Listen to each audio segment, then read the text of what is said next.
Мен ата эне катары 100% баламды бермекмин. Мугалимдерин үйрөтүш кыйын болдубу? Сингапурга жаздым, Россияга жаздым, Казакстанга. Анан Акчаны кантип туура каржылайт? иштеп чыгып Кыргызстандан ушундай адистерди чыгарып баштадык. Чындыгында пайдасы тийбеген маалыматтар менен балдардын башын толтура берет экенбиз дагы. Балдарды кичинесинен бизнеске үйрөткөн программа ошондойлорду иштеп чыгып Кыргызстан боюнча баардык филиалдарга киргизип 7 областка чейин. Балам ушундай чүнчүп бараткан жерден аябай ачылды, жакшы болду, силерге рахмат депчи. Франшиза бул жөнөкөй тил менен айтсак даяр бизнес. Бардык нерсени үйрөтүп, чайнап туруп оозуна берет экен дагы тиги жутуп коет экен, Дүйнөлүк брендтер болуп кетип атат да. Жалаң франчайзингдин айынан, франчайзингдин жардамы менен. Акчаны кантип үнөмдөгөндө эмес, акчаны кантип көбүрөөк тапканды өйрөнгүлө депчи. Алардын бирөөсүнүн дагы диплому менен эч качан алып кел деп сурап көргөн эмесмин. Адамга акча кайдан келет? Эгер мүмкүнчүлүгүң жана күчүң жетпесе, ага оюң дагы жетпейт болчу.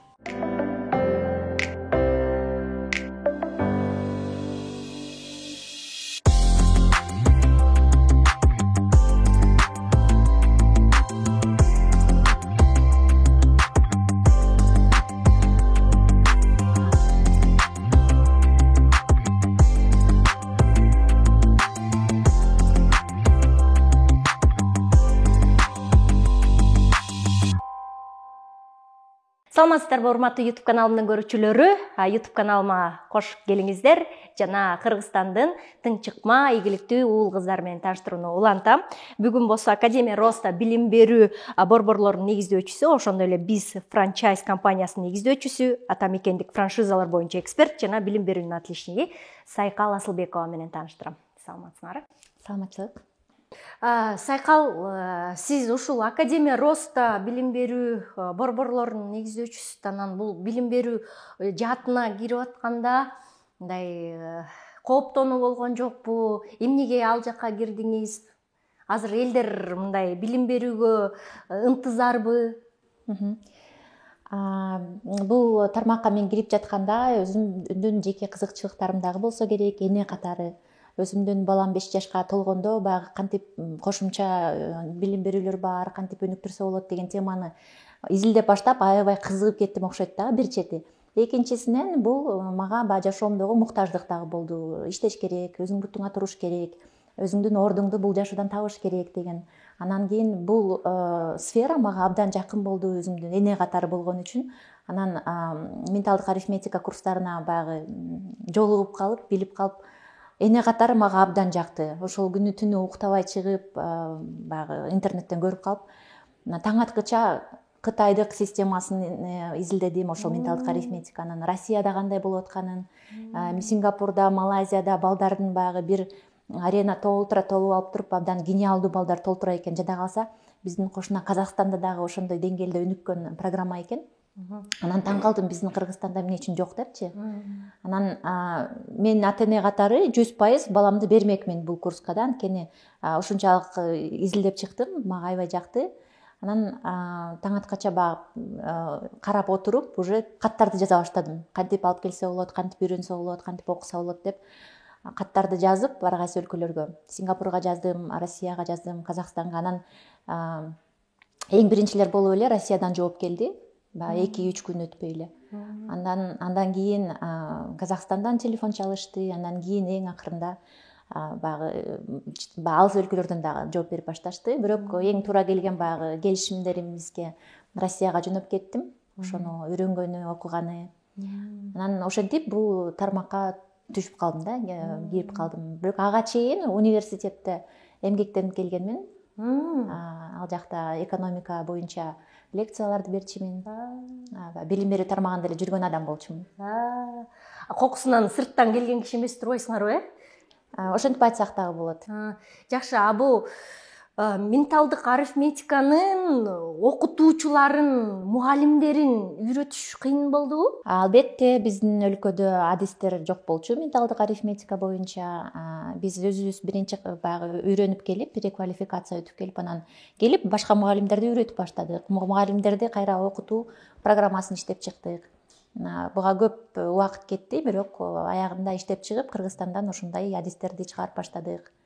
Бул билим берүү министрлиги менен мындай тыгыз катташтасыңар го, анан баягы азыркы тапта биздин билим берүү жаатында баягы эски система, Советтик Союзундагы системаларды колдонот, китептерибиздин дагы сапаты анча эмес.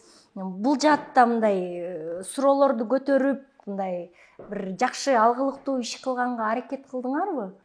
Эми баягы биз жеке сектор болгондуктан өзүбүздүн кошумча билим берүү системабызды, өзүбүздүн продуктыларыбызды жакшырткандын үстүндө көп иштедик. Дагы эле иштеп келе жатабыз азыркы учурда. Менталдык арифметикадан тышкары 4-5 башка курстарыбыз бар. Ылдам окуу ыкмасы, скорочтение, мектепке даярдоо, чет элдик тилдери, акыл муун деген баягы балдарды кичинесинен бизнеске үйрөткөн программа. Ошондойлорду иштеп чыгып Кыргызстан боюнча баардык филиалдарга киргизип 7 областка чейин ошентип иштеп жатабыз. Ал эми билим берүү министрлиги менен албетте биз иштешкенге туура келет, анткени бардык региондорго чыгып атпайбызбы? Айыл жергелерине дагы чыгып иштеп атабыз. Ошондуктан бизде меморандум түзүлгөн билим берүү министрлиги менен. Ал эми жалпы билим берүү системасын алып карасак, мен бул тармакта жүргөндөн кийин албетте салыштырып, изилдеп, карап, ата-эне катары дагы, адис катары дагы карап жүрөм. Баягы көп жерден көңүлүң бузулат да, көрүп ушуну. Көп жерден байкайбыз, бизден өлкө көп эле артта калып атат билим берүү тармагынан. Ошо жана сиз айткан мен да балам барып жүрдү, жана жаш ишкерлер, кичинекей балдардын ишкерликке үйрөткөнү, акчаны кантип туура каржылайт, анан убакытты кантип үнөмдөп туура бөлүштүрүү кажет, тайм менеджмент деп коет го. Анан балдарга эң керектүү жанагы тез окуу дагы, мындай бир баракты канча мүнөттө окуп түшөт жана китепти? 1 мүнөттө баягы 3000 сөз, 5000 сөз, кээ бирлер 70-80 миң сөзгө чейин жетет. Анткени бир баракты баягы сканировать этип эле бир канча секундада окуп, анын баарын жөн эле окуп койбостон, баягы түшүнүп, анын анализдеп, баягы өзүнө кабыл алып калган керек да, ошону туура окуу болот. Булардын баары аябай керектүү да балдардын жашоосуначы. Анан баягы биз тамашалап калабыз го, косинус, синус жашоодо бир пайдасы деле тийген жок депчи. Анысыңар чындыгында пайдасы тийбеген маалыматтар менен балдардын башын толтура береткенбиз дагы ушул пайдалуу жашоосуна керектүү нерселерди көбүрөөк аралаштырсак дейбиз да. Анан мектепте иши кылса ради галочки деген нерсе бар го, барып келип аттестат алса болду деген нерсе азыр бир актуалдуу болуп калды да. Ушундай курстарга балдарыбызды жаанталашып берип, дагы башка кошумча бир таланттарын ачканга аракет кылабыз да. Айыл жергесинде көп эле мындай активдүү катышабы? Айыл жергесинде ойлошот көбү ал жакта баягы ата-энелер кызыкпайт, алып барбайт деп. Бул ашык баягы туура эмес мнение. Ал жакта тескерисинче ушунчалык ачыкка да, маалыматка, билимге, ошол жакка жетишпейт ушундай кошумча билим берүү, инновациялык программалар. Ошон үчүн айыл жергесине барганыбыз биздики туура болду да. Ал жерде албетте ал жакта баягы ата-энелер алып келишет, беришет, бир гана баасын туура коюш керек ал жака тууралап, анан чөнтөгүнө жараша, ошол жактын экономикасына жараша коюш керек. Анан албетте социалдык пакеттерди кошуш керек. Анткени көптөгөн гениалдуу балдар үйүндө шарты жок акча төлөгөнгөчү. Ошон үчүн баягы конкурс кылып, ошондой абдан гениалдуу балдарга бекер окууну шарттарын коюп бериш керек, ошентип өнүктүрүш керек да. Силер жанагы туура айттыңар, мектепте керексиз көп нерселер берилип атат деп. Азыркы биздин билим берүү системаны алып салыштырсак, Кыргызстанда 25 предметти окушат балдар. Өнүккөн мамлекеттерди алып карасак, педагогикалык институттарга, университеттерге мектептин бүтүрүүчүлөрүнүн эң мыктыларынын 10-15% ушул факультеттерге барып педагог болобуз деп окуп атышат да. Анткени мотивация күчтүү, соцпакети күчтүү, ал жакта мугалимдин адистиги абдан сый урмат көргөн, абдан востребованный жакшы адистик да. Биздин мамлекетти алып карасак, эми эң популярдуу болуп башка кесиптер саналып атат. Ал эми мугалимдик кесибине баягы башка факультеттерге өтпөй калган окуучулар же анчалык күчтүү эмес окуучулар барып атат, тилекке каршы. Ошондуктан буну алып бир системаны өзгөртүүлөр керек го деп ойлойм да. KG Analytics деген интеллектуалдык фонддун изилдөөсүнө таянсак, Кыргызстанда 82 миң мугалим бар. Алардын 50% азыр 50 жаштан үйдө куракта болуп атат да. Анын баардыгы тең азыр пенсиондук куракта. Анан бир 5-10 жылдын ичинде баардыгы тең билим берүү системасынан чыгып кетишет, туурабы? Анан бул жакта бир 40 миңге жакын мугалим дефицит болушу мүмкүн. Ошону биз азыртыдан баягы тревоганы аябай жакшы кагып иштешибиз керек да. Кыргызстанда баягы жыл сайын 2 миңге жакын мугалим азыр дефицит. 2 миңге жакын мугалим дефицит. Ошого жараша жыл сайын 2 миң студент кабыл алынат. Бюджеттик жанагы орундарга, билим берүү системасына, именно педагогикалык орундарга кабыл алынат. Бирок педагогикалык университеттерге тапшыргандан кийин алар 1 жылдан кийин, 2 жылдан кийин башка факультеттерге которулуп кетишет, анткени мыйзам буга уруксат берет. Анын ичинен 3-4 курска жетпей дагы баланчасы чыгып кетет мектептен. Ошентип болгону 20-25% университеттен педагог болуп чыгып атат. Ошол сан 2 миң студенттин ичиненчи. Мектепке жумушка орношкондон кийин дагы 3-4 жылдан кийин алар кайра кетип калып атат. Жумуш жакпай же кандай болуп. Анан ошентип азыркы учурда баягы мугалимдердин саны абдан эме да, жетишсиз болуп атат. Ошондой дагы көптөгөн баягы сандар бар, статистика бар. Ушул изилдөөнү алып карасак, абдан баягы кырдаал бул жерде акыбал жаман болуп турат да. Алып карашыбыз керек. Туура, азыр жакында эле Москвадан келдик го, анан элдер ошо көбүрөөк билим берүү жааты жакшы деп тиги көбүрөөк Орусияда балдарын окутканга аракет кылып атышыптыр да. Анан биякта болсо мышык ыйлай турчу абал болуп атат деген сынды. Чынында эле коңгуроо кагып, азыркы тапта ошол билим берүү жаатын күчтөп албасак, тилекке каршы адистерибиз дагы азайып, баардык жактан аксап калышыбыз ыктымал болуп атат. Ошондой эле Сайкал, сиз франшиза менен дагы алектенесиз. Бизнес жааты менен кээде ошо YouTube каналдан жазышат, ишкерлик боюнча дагы маек алсаңыз деп. Анан ошо франшиза жааты тууралуу айтып берсеңиз, элдерге көбүрөөк түшүнүктүү болсун, кандай пайда болот элге ал нерседе? Франшиза негизи бизнести жаңы баштап кеткенге эң сонун курал деп айтсак болот. Мисалы Академия Роста дагы ошол франшиза аркылуу тараганда Кыргызстан боюнча бүт тарады. Анан чет өлкөгө дагы 5 мамлекетте азыр франшиза боюнча ошол борборлор ачылып, биздин программалар иштеп жатат да. Франшиза бул жөнөкөй тил менен айтсак даяр бизнес, даяр бренд жана бул ийгиликтүү баягы текшерилген устойчивый бизнес система да. Анан ошону баягы өзүң ар нерсени ойлоп чыгып отурбай, өзүң баягы брендти ойлонуп, маркетинг тарабын ойлонуп, продуктуну кандай кылам деп ойлонуп отурбай, даяр нерсени алып өзүңө бизнес баштап кетсең болот. Мисалы дүйнөнү алып карасак, эң популярдуу, билинген, атактуу брендтер, мисалы кандай брендтерди билесиз? Ошонун баардыгы эле франшизанын аркасы менен ошондой атак даңктуу болуп кеткен да. Кафелер бизде Кыргызстандагы белгилүү ошолор тестатым бу эмелери, кафелери, жада калса Coca-Cola, ошолор да франшиза. KFC биздеги, Макдональдс, көптөгөн кийим саткан магазиндер дүйнө жүзү боюнча миңдеген точкалар бар да. Алардын баардыгы франшиза аркылуу өнүгүп дүйнө жүзүнө тарап аткан да. Ошол франшиза негизи культурасы, ошо франшиза маданияты өнүккөн өлкөлөрдүн экономикасы дагы өнүккөн да. Эң биринчиден болуп АКШ мамлекеттерине чыккан франшизалар, мисалы ошол биз айткан брендтер, жанагы Coca-Cola деп атпайсызбы, жана Макдональдс кийүүчүлөр 50 жылдан ашык жашаган да, уже мөөнөтү бар да. Биздин мамлекеттин эгемендүүлүгүнөн да алардыкы эмеси 20 жылга көбүрөөк болуп атат да. Анан ошол франшиза бул масштабировать эткенге, өнүктүргөнгө абдан ыңгайлуу бизнес да, ыңгайлуу курал десек болот. Мисалы ата мекендик биздин франшизалар дагы өнүгүп баштады. Азыр буюрса акыркы 3 жылда Академия Роста 5 мамлекетке ачылды, Кыргызстандын бардык булуң бурчтарына ачылды. Ожак кебаб деген түрк кафелери бар, аны дагы биз жасап чыктык. 1 жылдын ичинде 12 франшиза сатышып, алар дагы буюрса азыр Москвага да ачылган жатышат. Safran тестатымдары, Gnails деген сулуулук салону, башка билим берүү борборлор бар, медицина тармагында бар. Ошентип бир 20дан ашык бизнес Кыргызстанда азыр өнүгүп баштады да. Бул мамлекетке эмнени алып келет?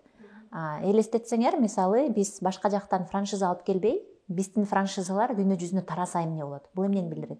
Ошо паушалдык төлөм деген бар. Паушалдык төлөм биздин мамлекетке, экономикабызга кирип турат да. Ар бир ачылган, башка мамлекетте ачылган точкалардан биздин мамлекетке паушалдык төлөмдөр кирип турат. Андан тышкары ай сайын төлөнгөн роялти деген акчалар биздин мамлекетибизге келип турат. Бул биринчиден экспорт технология деп койсо, биздин технологияларды экспорттоого чоң эме түзөт да, жакшы шарт түзөт. Экинчиден, бул биздин мамлекетибиздин борборунда ийгиликтүү бизнестер өнүгүп атса, текшерилген, ийгиликтүү, туруктуу, жакшы бизнестер болсо, ошол эле бизнестер бардык областьтарга ачылса болот да, франшиза аркылуу. Областьтарга баягы тажрыйбасы аз болгон, же болбосо ишкердик жаатына жаңы келип аткан адамдар өзү банкрот болуп калбастан, баягы жаңылыш көп кадамдар жасабастан даяр франшизаны алып ачып алса, алардын баягы эмеси ийгиликтүүрөөк болот да, бизнеси. Окупаемость мөөнөтү, өзүн өзү актаган мөөнөтү азыраак болот дегендей. Анан өзү жаңгыз иштебей, ошол франчайзердин колдоосу менен ала өткөн, үйрөткөн тренингтер аркылуу, ал берген стандарттар менен, ал берген поддержка, жардам менен бизнес жакшы өнүгүп кетет да. Ошондуктан баягы борбор каалабыздагы ийгиликтүү бизнестер 7 областка чейин ийгиликтүү баягы масштабирование болуп, ошол жака жайылып, жаңы жумуш орундары түзүлүп, ошол жака дагы жаңы технологиялар барып, баягы региондорду өнүктүрүү программабыз дагы бир нече жакшы кетмек да. Анан бул франчайзинг маданияты Америкада кандай өнүккөн? Ал жакта студенттер баягы 2-3 курста окуп атканда эле уже ойлонуп башташат. Мен баягы баланчанчы курсту бүткөндө, баланча брендтин бар франшизасын сатып алам деп, алар жыл сайын франшиза жарманкелерине барып, изилдеп, көрүп, тандап жүрүшөт да. Акчасын чогултуу маданияты дагы бар ал жакта, финансовый грамотность. Акча чогултуп, уже бүткөндөн кийин акчасын ошол жака инвестиция кылып, сразу баягы франшизасы аябай өнүккөн да ошол маданияты. Анан ишкерлер бизнес ачып атканда, стартап ачып атканда айтышат, бир жыл мындай өнүгөм, экинчи жылы баланча өнүгөм, анан 3-чү жылдан баштап уже франшиза сата баштайм деген. Алардыкы уже алдын ала эле бар да стратегиясында. Бул дагы жакшы көрүнөчү. Ошон үчүн америкалык көптөгөн брендтер бул америкалык эле эмес эле дүйнөлүк брендтер болуп кетип атат да. Жалаң франчайзингдин айынан, франчайзингдин жардамы менен. Ошон үчүн бул масштабирование кылганга абдан керектүү нерсе да. Ошондо франшизада бир даяр ийгиликке жеткен бизнести майда чүйдөсүнө чейин канча каяка эмне кылып мындай бүт жазып үлгүсүн көргөзүп берет экен. Анан ошол бизнести түптөгөн адам, тиги франшизаны сатып алаткан адамга тренинг өтөткен, бардык нерсени үйрөтүп, чайнап туруп оозуна берет экен дагы, тиги жутуп коет экен, Туп-туура. Жөнөкөй карапайым тил менен айтып көрөлүк да. Ошондой. Анан бирок ал жакта көптөгөн аябай строгий жерлер да бар да, баягы келишими бар, стандарттары бар, бир нече эрежелери бар, аларды бузбаш керек дегендей. Аны баардыгын сапатты сактоого жардам берген. Бул брендти бузуп албаш үчүн бул бренд дагы татыктуу ошону алып кетиш керек. Аны булгабаш керек атын, өз оюн таңуулап, ары бери жылдырып, анан иш кылса кылбаш керек экен да. Ошондой да, франшизалардын эки стили бар да, бирөөсү жумшак, бирөөсү катуу деп коет. Баягы англисче айтканда hard and soft. Ошол жумшак франшизалар бул кичине жаш франшизалар да, өзүлөрү баягы эксперимент жасап, мисалы 70% ассортимент мен айткандай болот, ладно 20%-ын башка жактан алсаң болот, же болбосо мейли маркетингди башкачараак кыла берсең деле болот деген сыяктуу көп нерселерди уруксат бергендер да. Ал эми бул абдан катуу франшизалар, булар строгий да, орусча айтканда. Алар баягы только мен айткандай кыласың, менин уруксатым жок, болгондо да письменный уруксатым жок, эч нерсе кылганга болбойт дейт да. Бардыгына тең запрет коюлган, анткени бир туура эмес иш болсо, ал жерде бир адамдын айынан 30 000 же 20 000 точка ошол брендтин ачылган точкасын баары тең имиджи бузулушу мүмкүн, же болбосо репутациясы бузулушу мүмкүн. Ошондуктан алар интервью берерде дагы заранее баягы суроолорун алып алып, бардыгын жоопторун алып алып, анан кийин ошого головной башкы офиси макул десе, анан кийин беришет да интервью. Мен муну өзүм текшерип көргөнмүн. Кээ бир ошондой чоң брендтерден интервью алалык десек, ушинтип мындай бизге көптөгөн жерде отказ келген, же болбосо көптөгөн жерде алдын ала суроолоруңарды бергиле, анан кийин барабыз дегенчи. Анткени бул жерде франшиза, шаг вправо, шаг влево, расстрел дешет. Эч кандай самодеятельность деген болбош керек депчи. Ошондой эле баягы силерди көрүп атып аябай кубанып атам. Бизде аялдар ошо ишкерлик жаатында акыркы учурларда мындай ийгиликтүү болуп келатышат да. Анан ишкерлик, бизнес десе эле эмнегедир көз алдыбызга бир эркектин жумушундай, аял мындай тартып кете албачудай эле элес калтырчу да. Анан ошол жаатта дагы бир айымдарыбызга балким бир мотивация береттерсиз, аялдар дагы бизнести ийгиликтүү жүргүзө алат деген сындуу. Эми бул жерде өзүнүн жана рамки, өзүнүн бир чектөөгө салып коюшат адамдар. Мен муну кыла албайм, же болбосо мен муну кантип кылам, же алым жетпейт деген сыяктуу. Мен эмнеге ишенем? Эгер ой жүгүртүүң бир нерсеге жетип атса, значит ага сенин күчүң дагы жетет, ошого ресурсуң дагы жетет, мүмкүнчүлүктөрүң дагы жетет да. Эгер мүмкүнчүлүгүң жана күчүң жетпесе, ага оюң дагы жетпейт болчу. Ошон үчүн ойго бир нерсе идея келип атса, азыр болбосо дагы бир нече убакыттан кийин ошого алып келет да, өзүң баягы ишенип, ошого карай кадамдарды жасап баштасаң да. Ага деген мен көптөгөн өзүмдүн тастыкталган мисалдарым бар да, өзүмдүн жашоомдо дагы эле. Ошондуктан бардыгы тең өзүбүздүн колубузда. Ишенип күндөн күнгө окуп дегенде эле баягы китепти эле кечке окуп эмес. Негизи интернет тармактарында биздин Бишкекте көптөгөн пайдалуу бизнес жаатына баягы иш-чаралар толуп турат да.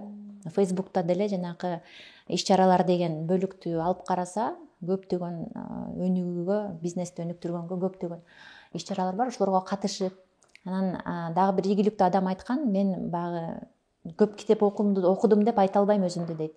Бирок мен любознательныймын дейт да. Кыргызчасы кандай болот? Любознательный. Кызыгып, көрүнгөн нерсеге билим алганга аракет кылып. Бир нерсени билгенге кызыга берем дейт да. Ошол любознательность, ошонун айынан мен көптөгөн иш-чараларга барам дейт, көп киши менен таанышам, сүйлөшөм, баарлашам. Анан ошол сүйлөшүүдөн келип көптөгөн өнөктөштөр чыгып келе берет, идеялар келе берет. Анан чайдын үстүндө деле, бир конокто отургандын үстүндө деле көптөгөн пайдалуу нерселер жарала берет дейт да. Ошондуктан эң негизги сапат любознательный болуш керек дейт.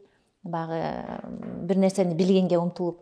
Экинчиси бул общительный, баарлашканга умтулган.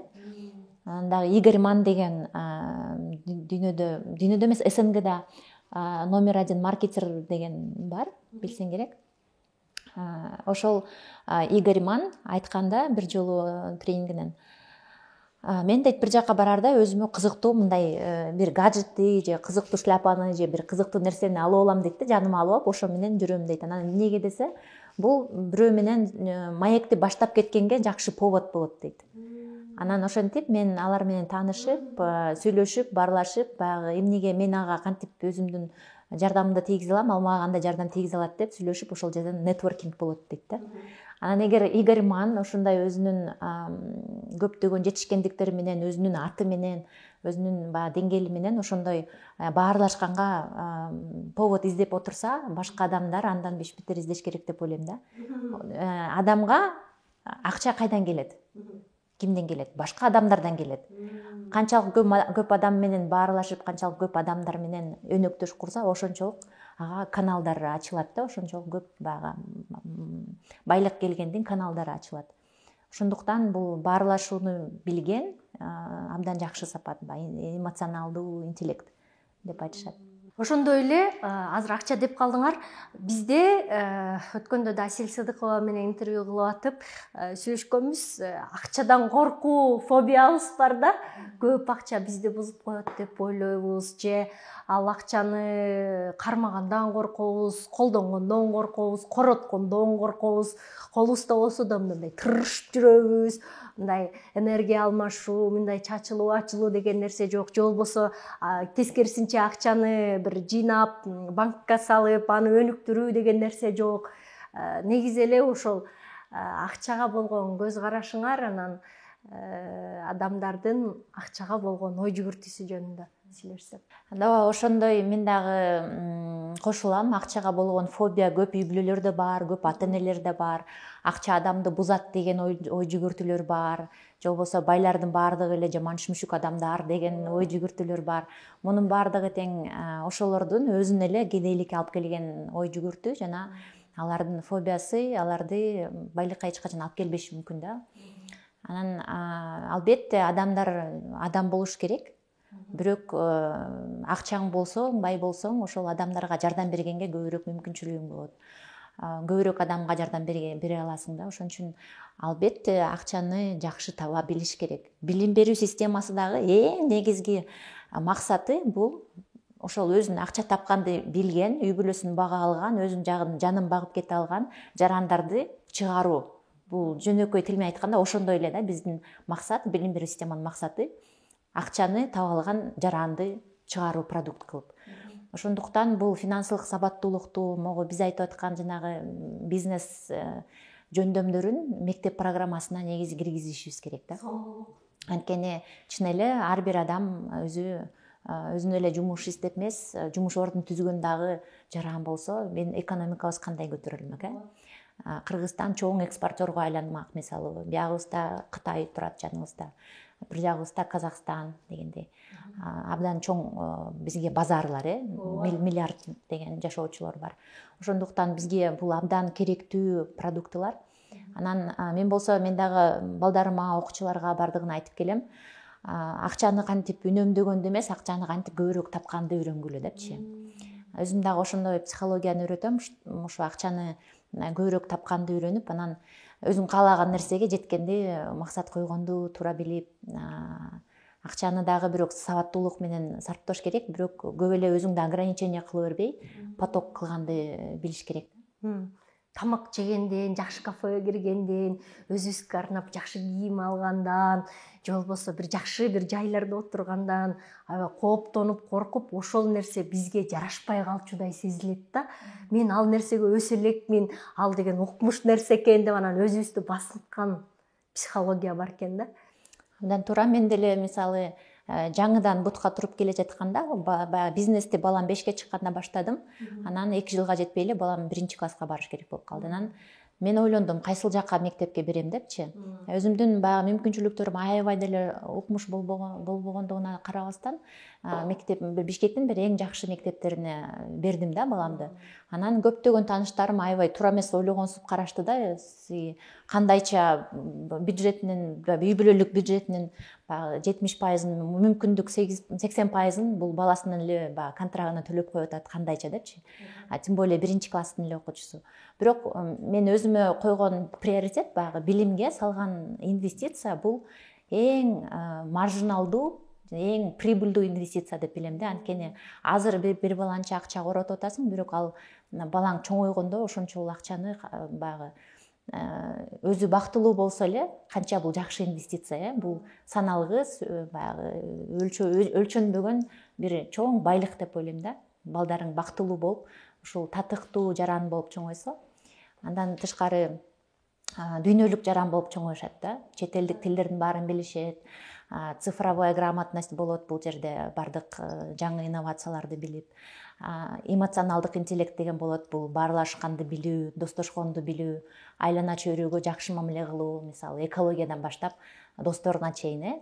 Анан мектептик базалык билим бул сөзсүз да.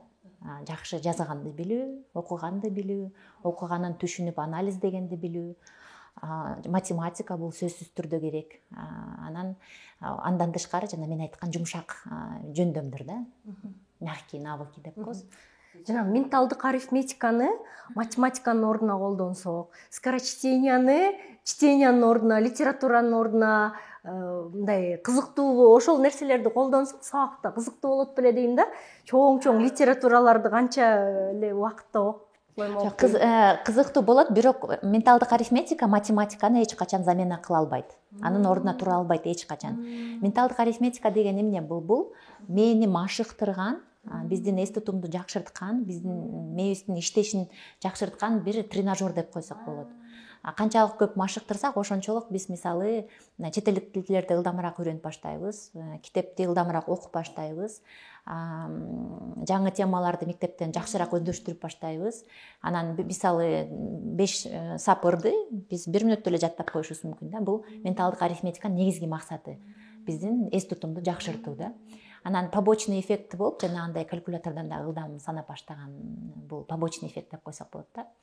Анан бул жерде жөн эле арифметика да. Кошуу, көбөйтүү, бөлүү, кемитүү жана башка нерселер да. Бул жөн эле арифметика, анан бирок математика балдарга абдан керек. Ал жакта башка керектүү нерселерди үйрөнүшөт да.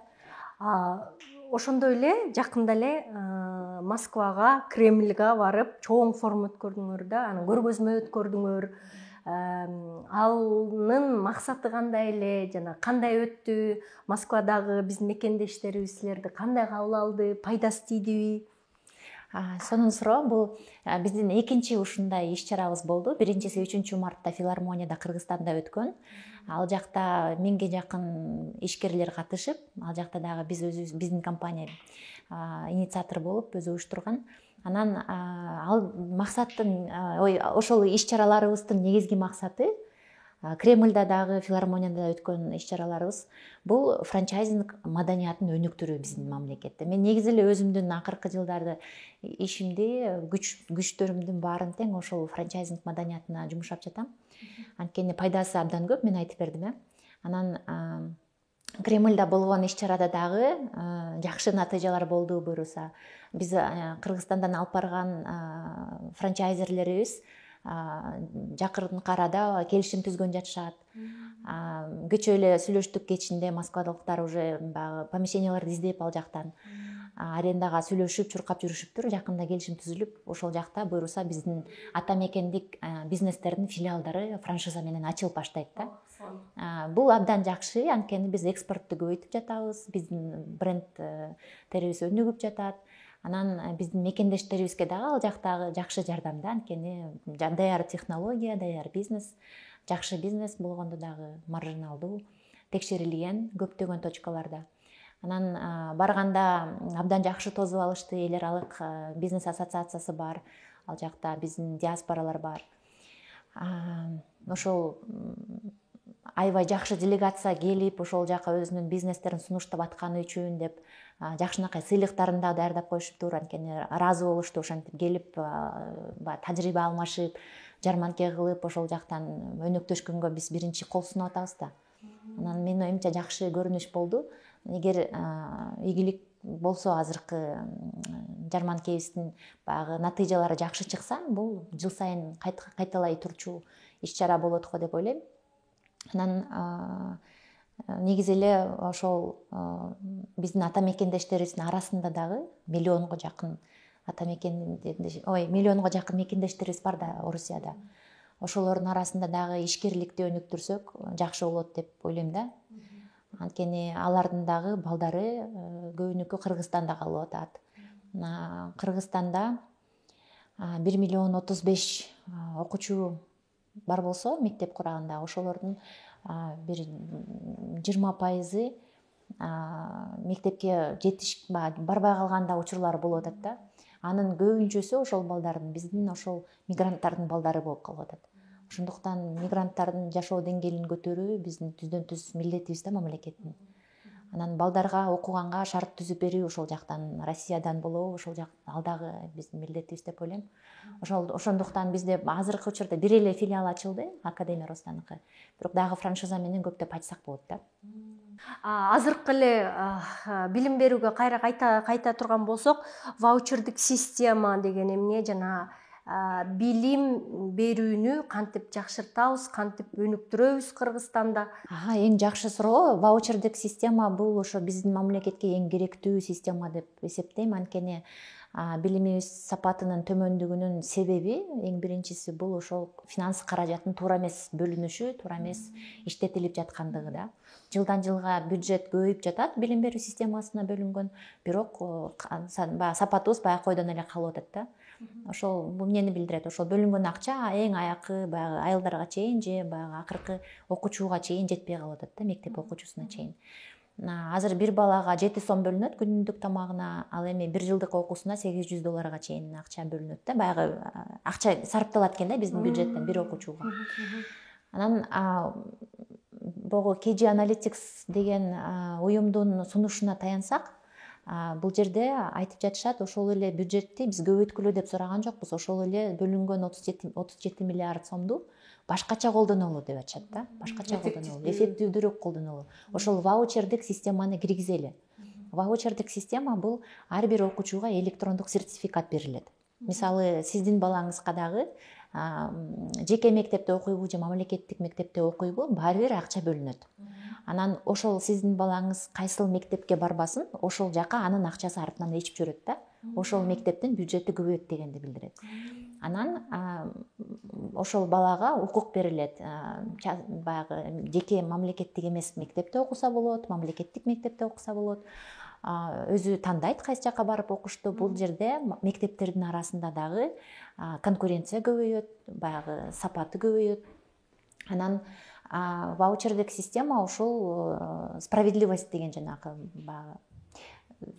акыйкаттыкка дагы алып келет да. Анткени биз мисалы салыктарды төлөп атабыз, бардык жарандык милдеттерибизди аткарып атабыз, бирок мамлекеттик билим берүү менен колдонгон жокпуз. Мисалы да көптөгөн жарандар мамлекеттик медицина менен да колдонгон жокпуз да. Кудай сактасын, бирок акыйкаттык болбой жатат да. Ошондуктан бул жерде ар бир окуучуга баланча бюджет бөлүнөт дагы, ошол окуучу өзү чечет кайсы мектепке алып барып ошол бюджетти бериш керектигин. Анан бул система абдан жакшы жеке билим берүү системасында өнүктүрмөк да, жеке мектептер көбөймөк. Анан дагы бир жери бул жерде мектепке бөлүнгөн окуу куралдарын дагы баягы эркиндик берет да. Кайсыл мектептер менен окутса, ошого кичине көбүрөөк эркиндик берип, бир гана билим берүү тараптан, министрлиги тараптан өзүнчө стандарттарды иштеп чыгып, ошол стандарттарга жооп бере турган китептерди уруксат берип койсо да. Азыркы учурда кандай болуп атат? Мамлекеттик монополия бар.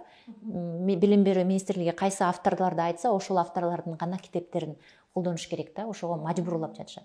Ал китептер көп учурда талаптарга жооп бербеген китептер болуп чыгып атат. Анан каталар дагы аябай көп го. Ошондой болуп дагы жатат. Ошон үчүн ваучердик система көп суроону чечип коймок да, көптөгөн маселени чечип, бирок анын дагы өзүнүн эрежелери бар. Аны киргизиш үчүн өзүнүн шарттары дагы болуш керек да, бир нече. Бул биринчи этап, биринчи баягы курал кантип жакшыртабыз. Бул ваучердик системаны киргизүү. Экинчиси билим берүүдөгү мугалимдердин сапатын жогорулатат. Ушул эки куралды жакшыртсак, менин оюмча билим берүү системасы жакшырат болуш керек дейм да. Экинчиси бул ошо мугалимдерди сапатын жакшыртуу. Бул ошол эле мугалимдик профессиясын жакшыртуу, жакшынакай университеттерди ачуу, инновациялык билим берүү программасын даярдоо. Анан азыркы мисалы башка кесиптин ээлерин кыска мөөнөттө мугалим кылып чыгаруу программасын түзүш керек да. Мугалим болуш үчүн кайра дагы 5 жыл окуп отурбай, кайра бир жылдын ичинде башка адистен, мисалы юристтен педагог иштеп чыгарган программаларыбыз керек да. Анткени башка өлкөлөрдө мындай программалар ийгиликтүү иштеп жатат. Бизде болсо мугалимдердин жана квалификациясын көтөрүү программалары кайра эле мамлекеттик монополияда болуп атат да. Илгерки Советтик Союздагы методдор менен окуп жатышат. Андан дагы мугалимдерди 5 жылда бир кайра окутуп чыгыш керек болсо, биздикилер 10 жылда бир окутуп атышат. Анткени жетишпейт да. 82 000 мугалимге азыр биздин финансылык дагы эмеси бөлүнгөн жок. Анан кадровый дагы ошол переквалификация институттары жетишпей жатат да. Ошондуктан ушундай система келип жатат. Ошондой эле өткөндө сүйлөшүп отурганда жардам берүү бул башка адам бир адамга жардам берсең, ал кайра экисе кайтат. Анан азыркы тапта ушундай бардык жакындарыңызга жардам бергиңиз келип атканын айттыңыз эле да. ал эмне болгон эмоциональная грамотность дейбизби? Бул эми бумеранг деген бар эмеспи, ошого мен ишенем. Канчалык колуңан келсе жардам берип коюш, бул менин оюмча керемет, рахат. Бирөөгө жардам берип, анын көйгөйү чечилип атса, же ал өзүнүн максатына жетип, же анын бир кыялдары орундалып атса, бул кандай сонун деп ойлойм. Ошондуктан колдон келген нерсе болсо жардам берип коюш абдан чоң парыз го. Анан парыз эле эмес, мен өзүм үчүн бул бир удовольствие деп айтсаң дагы болот да. Рахат бирөөгө жардам берип, мисалы Академия Ростан деле франшизасынан келген ошончалык көп отзывдар, көптөгөн адамдар келип, кесиптештерим айтышат, рахмат ушуну ачып койгонуңузга, биз багы үй сатып алдык, унаа сатып алдым, же участок алдым ушул Академия Ростан аркасы менен дешет. Кээ бир ата-энелер келишет, багы биз балам ушундай чүнчүп бараткан жерден аябай ачылды, жакшы болду, силерге рахмат депчи. Ушундай көптөгөн отзывдар бар. Анан ошондой жакшынакай жардам, биздин продукт пайдалуу болуп элдерге жардам берип аткан үчүн биз энергиябыз көп болуш керек деп ойлойм да. Кайра дагы башка нерсени ойлоп чыгып, башка компанияларды ачып, биз франчайзды ачып, ал жактан жардам берип, ал жактан деле биз мисалы келишим боюнча бир нерсени жазсак, андан да көп кылганга аракет кылам да мен. Андан дагы көп кылып, кээ бирде болсо агентское соглашение дегенибиз бар, анысын албай эле, мейлидеп эле адамдарды бири-бири менен тааныштырып, бири-бири менен келиштирип, алар келишим түзүп бизнес ачып кетсе, андан беш бетер кубанып, ушундай жакшы нерсе бар да. Мен байкашымча, мындай Facebook баракчаларыңардан болобу, ишкерлер дайыма чогуу жүрөсүңөр, анан мындай көп тренингтерге барасыңар, көп чогулуштарга барасыңар, анан бири-бириңерге мындай көрө албастык кылып, анан бут тозуп деген нерсе такыр жок го. Анан кайра тескерисинче бири-бириңерге жардам берип, бири-бириңерди сүйрөп атканыңарды байкап калам да. Сырттан ушундай көрүнүп атабы, же чын эле ушундайсыңар? Жок, чын эле ушундай. Мен мисалы өзүмө деле айтам да, мен көптөгөн кишилерге рахмат айткым келет азыркы учурда. Көп досторума рахмат айткым келет. Кимге телефон, мисалы кандай көйгөйүм болбосо, мен азыр телефон чалып эле чечсек болот да көп нерсени. Ошон үчүн жанагы байкалып аткан көрүнүш бул чын эле. Бир телефон менен чалып эле сурансаң көп киши жардам берет да. Мен дагы өзүм дагы ошондой жардам бергенге аракет кылам. Анан нетворкинг деген бар го, ошонун күчү абдан күчтүү да. Канчалык көп байланышың бар болсо, досторуң бар болсо, ошончолук көп мүмкүнчүлүктөрүң бар экен да. Бардык тармактан ушинтип жардам берсең дагы жардам ала аласың дагы да. Одинокий болуп болбой эле коелу да. Анан ушул дубалдагы сөзүңүз жагып калды, рецепт успеха деп, ийгиликтин рецепти деп. Анан окугула дейт, башкалар уктап атканда иштегиле дейт, башкалары ишсиз мындай бейкапар жүргөндө дейт, даярдангыла дейт, башкалары ойноп атканда дейт, ана кылгыла дейт, башкалары жөн эле каалап атканда деген орус тилинде жазылган экен. Да, бул иштеген чогуу иштермандарыңарга дагы ушундай мотивация берет окшойсуңар. Бул жакшы. Менин командам өзлөрү тандап алып чыгышып, интернет баракчаларынан өзлөрү ушул жерге жазып коюшкан. Бири-бирин мотивация кылышат, бири-бирин колдошот. Анан чын эле ошондой да ийгиликтин бул бир сыры, бул тылыкпай окуш керек ар дайым. Анан окугандан эле жөн эле калтырып койбостон ошол билимиңди колдонуп иштеш керек. Көп айта берем, окугула, анан кийин окуп бүткөндөн кийин кайра келип туруп иштегиле, кайра барып, кайра окугула, кайра иштегиле да, ошондой эле чоң ийгиликке жетсе болот да, баягы токтобой. Балансты кармап өнүгө берсе болот. Анан башкалар каалап атканда силер кыймылдагыла дейт, чын эле кээ бирдер айтып жүрөт, мен ким келип атат деген, ким келип атат депчи. Ошондой каалаңар бар болуп атса, жазаш керек, значит. Жөн эле каалап жата бербей. Кааласам эле келип калат экен, визуализация деп жата беришет го биздикилер. Анан жана сөзүңүздө айтып калдыңыз да, кээ бир ата-энелер келип, балам түнт эле ачылды деп рахматын айтат депчи. Анан чынында эле балдардын талантын кантип, балдар менен иштеп жүрөсүз да, ачып, ар жагындагы көкүрөгүндөгү нерсесин суруп чыгасыңар. Бизде академияда өзүбүздүн руководство китепчелерибиз бар. Анын эң башында жазылган биздин миссия бул ар бир баланын потенциалын ачуу. Биз ар бир бала гений экенине ишенебиз да, чын эле.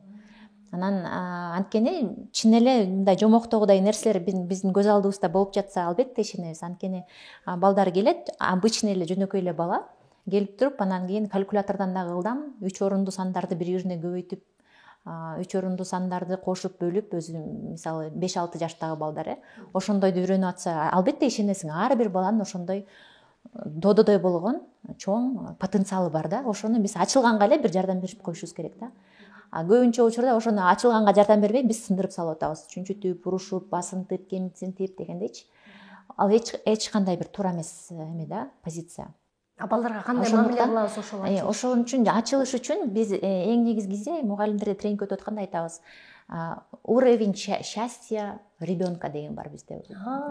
Ошол класстагы бакыттын деңгээли деген измеритель бар да бизде. Класстарды биз ачык сабактар өткөндө киргенде ошол критерийди дагы биз баалап кетебиз да. Мугалим канчалык деңгээлде өзүнүн классынын атмосферасын жакшыртып, настроениясын көтөрүп, ошол маанайын, окуучулардын маанайын көтөрүп, өзүнө тартып, ийилтип, алар менен ойноп, бир деңгээлге түшүп, мындай дос катары сүйлөшүп, жакшы өзүнүн темасын түшүндүрүп алып атат деген эң негизги бизде бир критерий бар. Бул талап да.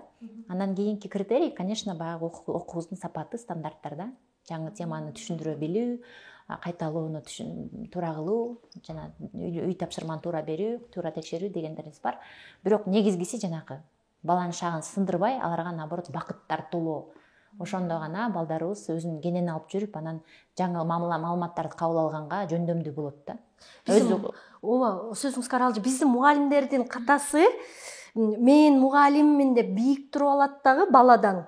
Анан баланы мындай көбүрөөк мындай үстөмдүк кылып, мону жаса, мону кыл дегенде бала чүнчүйтүшөт окшойт да, Сыяга мугалимдин баягы тапшырмасы ылдый баланын деңгээлине түшүп, аны менен достошуп, сырдашып, тил табышып, анан ачкычын таба билиш керек окшойт, Туптуура. Аны менен достошуп, ал окуучу эч качан коркпош керек, мугалимден коркпой, өзүнүн баягы кенени алып жүрүп, анан кийин ошол класста жакшынакай атмосфера болуш керек да. Ошентип үйрөнсө, албетте балдар өзү каалайт күнүгө мектепке барганы, өзү ошол жака чыдамсыздык менен күтүп, сабактарын барып, оюн форматында жаңы темаларды, жаңы билимдерди алып баштайт да. Жанагы баа берүү системасы, мисалы Финляндияда же башка жанагы билим берүү тармагы өнүккөн жерлерде мындай алынып салыныптыр да, баланын баягы немеси сынат шагы сынбасын, же болбосо өзүнө болгон баасы түшпөсүн деген беретти. Эми бул туура да, мисалы башка өлкөлөрдү алып карасак, ал жерде жанагы министр счастья деген бар болуп атпайбы? Мындай окуя болгон, бизде Кыргызстандан делегация барган Дубайга. Ал жерден мисалы айыл чарба министрлигине айыл чарба министри жолугат, экономика министри менен экономика министри, билим берүү болупчу. Анан кийин ошол Дубайдын министр счастья дегенде бизден жок да, эч ким жолуккангачы. Ошондой күлүп айтып беришкен бизге делегация келип. Анан бул негизи эле дүйнө жүзүндө ар бир мамлекетте ошол бакыттын деңгээли бийик болсо жакшы да, бул дагы жашообуздун сапатына таасир этет да турабы, бакыт. Анан окуучуларды действительно жана 2 коюп, 3 коюп эметкен, бул дагы шагын сындырышы мүмкүн, окууга болгон мотивациясын ылдыйлатышы мүмкүн турабы. Ошондуктан окуучуларды баягы еврейлердин окуткандай кылып окутсак, мисалы аларда 10 сөздө 9 ката болсо, ана бир туура сөз болсо, алар ошол туура сөзгө басымыр жазат да. Мына могу жерде туура жаздың, молодец депчи. Тигил 9-ны 10 чыкпай. Бизде болсо, наоборот, 10 сөздү, бир сүйлөмдө 10 сөз болсо, 9 ката болсо, 9 катасына басымыр жазайбыз да. Ушуну туура эмес кылдың, отур 2 алдың депчи. Ошону кичине өзгөртсөк, бул дагы жакшы болот. Азыр мен деле мисалы балдарымды баягы 5ке окугула, күнүгө 5 алып келгиле деген талаптар жок, абсолютно. 3 алып келсе деле макул, мейли. Главное, аман болсун, бирок баягы мээси иштесин да. Логикасы иштесин, түшүнсүн, кругозору чоң болсун, математиканы түшүнсүн деген. Анан өзүм деле ата-эне катары балдарымды баягы билимин текшериш керек да, байкаш керек. Текшергенде мен кантип текшерем? Мен орусча диктант жаздырам өзүм. англисче диктант жаздырам, баягы жазуусу катасыз болуш керек да, грамматиканы билиш керек. Анан китеп окутуп кайра айтып бер дейм, сонун айтып беришет, китепти окуганда сонун кылып айтып беришет. Мисалы же болсо китеп окушат, окугандан кийин ошол эле Гарри Поттердин окуп бүткөндөн кийин фильмин көрүшөт да, анан фильми жаман тартылып калыптыр деп ага кайра анализ беришет. Фильминде көп нерсесин алып салыптыр, лучше прочитать дейт да, окусаң кызыктуураак болот экен деп аябай балам ушундай разочарование болду да. Анан кийин сүйлөгөн эмесин текшерем. Англисче мектепте окугандан кийин англисче жакшы сүйлөшүш керек. Кудайга шүгүр, абдан жакшы баарлашып сүйлөшүп берип атышат да. Ошол 3 нерсесин текшерем, и плюс математикасын текшерем албетте. Математиканы стандарттарын билем. 4 класста бала эмнени билиш керек, 5 класста бала эмнени билиш керек. Ошолорун текшерип коем. Все, калгандыр оценкалары эми керек болушу мүмкүн. Баягы башка университеттерге барып атканда же тапшырып аткандачы. Бирок баягы аябай чечкиндүү роль ойнобойт деп ишенем да. Дипломдор деле азыр, мисалы, менде канча адам иштесе, алардын бирөөсүн дагы дипломун мен эч качан алып кел деп сурап көргөн эмесмин. Текшериш керек депчи. Мугалимдерди текшеребиз, анткени талап бар. Эми биз франчайздыкын жок, андай жок бизде. Башка сапаттарын карайбыз, резюмесин карайбыз. Анан мурдан буга чейинки иштеп келген жумушчулар, жумуш берген адамдардан отзыв сурайбыз. Сөзсүз түрдө сураш керек аны. Болду, дипломун мындай текшерип, оценкаларын карап, тем более болгон эмес. Сонун абдан. Чынында эле балдардын өзүнүн талантына жараша, ошол талантын көрүп калса, байкап калса, ошол жагын өстүргөнгө мындай кызыктырсак сон болот эле да. Анткени мугалим дагы баланы чүнчүтүп, ата эне дагы үйдөн кыйкырып өкүрө берсе, бала такыр жабылып калат экен, же болбосо бир жөн эле буйрукту аткарган бир робот сынды бирөө чыгат экен да, өзүнүн ой жүгүртүүсү жок, мышлениясы жок, эч кандай.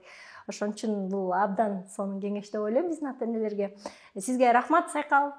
Абдан сонун пайдалуу бизнес жаатында дагы, билим жаатында дагы, баланы тарбиялоо жаатында дагы, ийгилик жаатында дагы сонун пайдалуу кеңештерди бердик деп ойлойм. Ишиңиздерге ийгилик, чынында эле абдан ушу билим берүү жаатына салым кошуп атканыңыз, анан ишкерлик жаатына, адамдарды байыткан жаатына салым кошуп атканыңыз бул Кыргызстан үчүн эбегейсиз чоң бир салым. Чоң рахмат. Сиздердин дагы программа ушул жаратмандыкты өнүктүрүп, ишкердикти өнүктүргөн программалардын бири деп ишенем. Ошондуктан сиздер дагы абдан чоң салым кылып атасыңар биздин коомчулугубуздун өнүгүшүнө. Чоң рахмат. Көптөгөн адамдар көрүп, көз карашын өзгөртүп, жашоосун өзгөрткөнгө чейин барып атышат. Ушунуңардан калбай, сиздерге кааларым күч кубат жана креативдүүлүктү каалайм. Чоң рахмат. Урматтуу YouTube каналымдын көрүүчүлөрү, силерге пайдалуу болду деп ишенем. Ой пикирлериңиздерди алдыга калтырсаңыздар болот. Ошондой эле Сайкал айымдын аккаунттарын белгилеп коем. Instagram баракчама кириңиздер. Жана ошол жактан тап, франшиза боюнча болобу, билим алуу жаатында болобу, суроолоруңуздарды өзүнө берсеңиздер болот. Кайрадан көрүшкөнчө сак саламатта аман туруңуздар.